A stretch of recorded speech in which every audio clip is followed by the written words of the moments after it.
మనకు ఒక మేకప్ మంత్రి ఉంది. మీ అందరూ చెప్పాల్సింది సరిగ్గా ఇటువంటి ఎండలో తీసుకెళ్తే కేజీ బయట పడుతుంది. కేజీ పుట్టి పెట్టవచ్చు, మనం వాళ్ళు పుట్టి పెట్టుకోవచ్చు.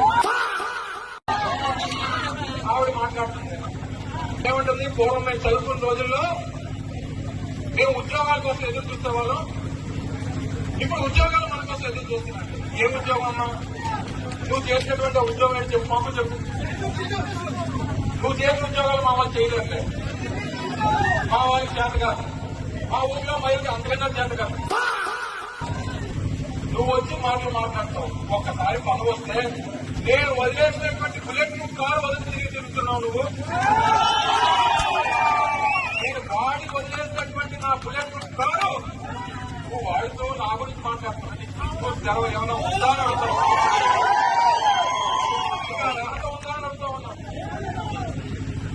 ఏదో పదవి వచ్చేసరికి నలుగురు గమ్యాలు వెనక్కి తిరిగేసరికి మాకు గమ్యాలతో పని లేదు, నన్ను కంటికి రెప్పలా కాపాడుకునేటువంటి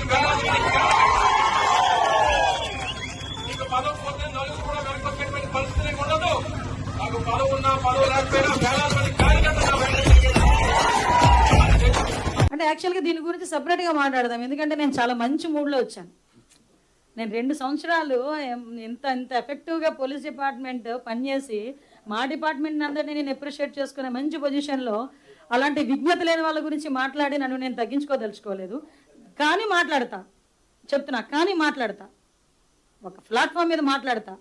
కానీ ఇది కాదు ఆ ప్లాట్ఫామ్. ఇది నా డిపార్ట్మెంట్ ప్రైడ్, నా డిపార్ట్మెంట్ 2 సంవత్సరాల కష్టం. ఈ కష్టానికి ఈ ప్రైడ్కి సంబంధించి ఎవడో విజ్ఞత లేని వాళ్ళు మాట్లాడితే దాని గురించి ఈ ప్లాట్ఫామ్ మీద సమాధానం చెప్పను, వేరే ప్లాట్ఫామ్ మీద అతి తొందరలో సమాధానం చెప్తా. కానీ ఇది సందర్భంగా దయచేసి నాకు అది వదిలేయండి. ఎందుకంటే దాని గురించి మాట్లాడితే ఇదంతా ఒకే వెళ్ళిపోద్ది. నా 2 సంవత్సరాలు నా డిపార్ట్మెంట్ కష్టం. ఇది వద్దు, చాలా కష్టపడ్డా. పాప జ్ఞానేశ్వరికి సంబంధించిన అప్డేట్స్ ఏమున్నాయి మేడం? జ్ఞానేశ్వరికి సంబంధించి నిజంగా చాలా దురదృష్టం. నేను ప్రతిరోజు మార్నింగ్ ఈవినింగ్ ఎస్పీ గారితో నేను మాట్లాడుతున్నా. బై గాడ్స్ అంటే ఆ తల్లికి కంపల్సరీగా నా సపోర్ట్ కూడా ఉండాలి. యాజ్ ఎర్లీ యాజ్ పాసిబుల్ నేను కూడా అమ్మాయిని వెళ్ళి కలుస్తాను ఒకసారి.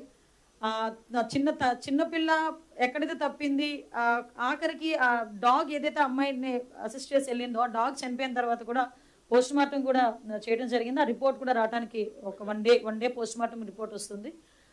ఓవరాల్గా చెప్పాలంటే కొన్ని టీంలు, ఎన్డీఆర్ఎఫ్ టీంలు కూడా ఒకవేళ ఇన్ కేసు ఎక్కడైనా ఆ అడవుల మధ్యలో ఉండిపోయిందా, లేకపోతే ఎక్కడైనా ఏదైనా అన్ఫార్చునేట్ థింగ్ ఏదైనా జరిగిందా, దాని గురించి కూడా ఆ యాంగిల్లో కూడా పనిచేస్తున్నారు. ఎన్డీఆర్ఎఫ్ టీం అక్కడే ఉంది, టీమ్స్ ఏర్పాటు చేసాం. ఫారెస్ట్ డిపార్ట్మెంట్ వాళ్ళు ఉన్నారు, ఎస్డీఆర్ఎఫ్ టీం వాళ్ళు ఉన్నారు, మా పోలీస్ టీం పనిచేస్తుంది. 24/7 ఆ పాప ప్రాణంతో దొరకాలి అనే ఈరోజు మనం అందరం కూడా కోరుకుంటున్నాం కూడా.